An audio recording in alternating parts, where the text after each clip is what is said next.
के खोलाई समधि मांगे समधिनिया के।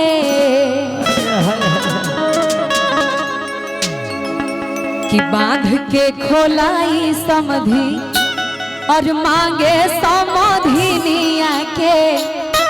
और का कि मड़ावा में भीड़ भइल भारी, अरे बड़ा रंगदार समधि।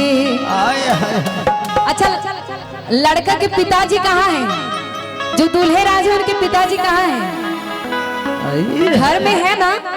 चाहेंगे कि एक बार मंच तक आ जाएं? किधर हैं? सब लोग आपस में व्यस्त हैं। अगर पिताजी के कानों तक आवाज आ रही, मैं चाहूंगी एक बार उनसे आग्रह कि थोड़ा सा मंच तक आ जाए, कलाकारों का थोड़ा सा साथ दे, है ना? अरे कहना है कि बांध के खोलाई समधि मांगे समधिनिया के। कि बांध के खोलाई समधि मांगे समधिनिया के। कि मड़वा में भीड़ भइल भारी, बड़ा रंगदार समधि हो। मड़वा में भीड़ भइल भारी, बड़ा रंगदार समधि हो। बांध के खोलाई समधि मांगे समधिनिया के। बांध के खोलाई समधि मांगे समधिनिया के। मड़वा में भीड़ भइल भारी, बड़ा रंगदार समधि। भीड़ भइल भारी, बड़ा रंगदार समधि।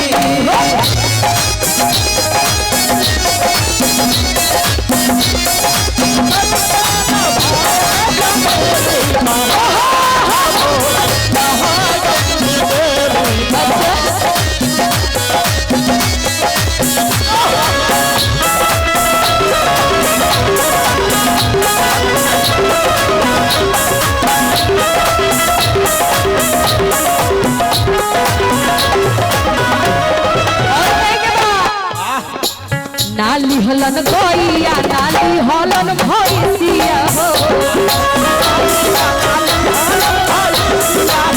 नाली हलन गैया नाली हलन भैंसिया हो। क्या नाली हलन रुपया हजारी, बड़ा रंगदार समधि। नाली हलन रुपया हजारी, बड़ा रंगदार समधि।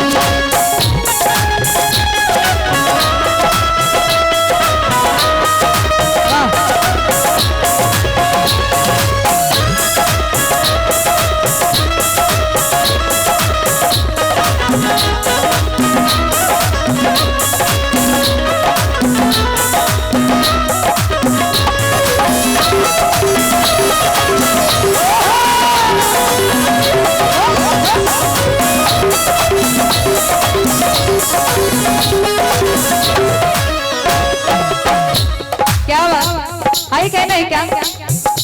हाँ नाली हलन गंगारा नाली हलन परतिया हो।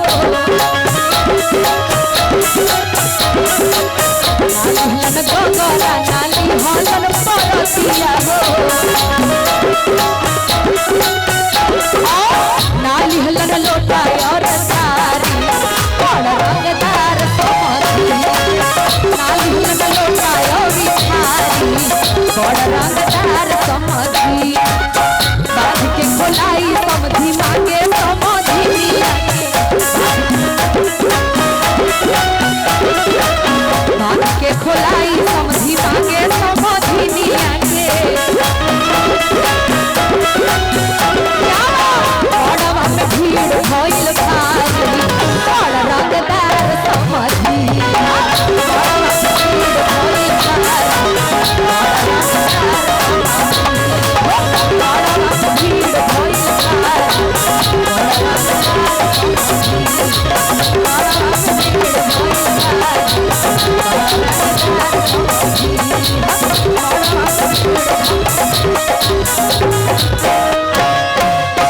कि बड़ा रंगदार समधि।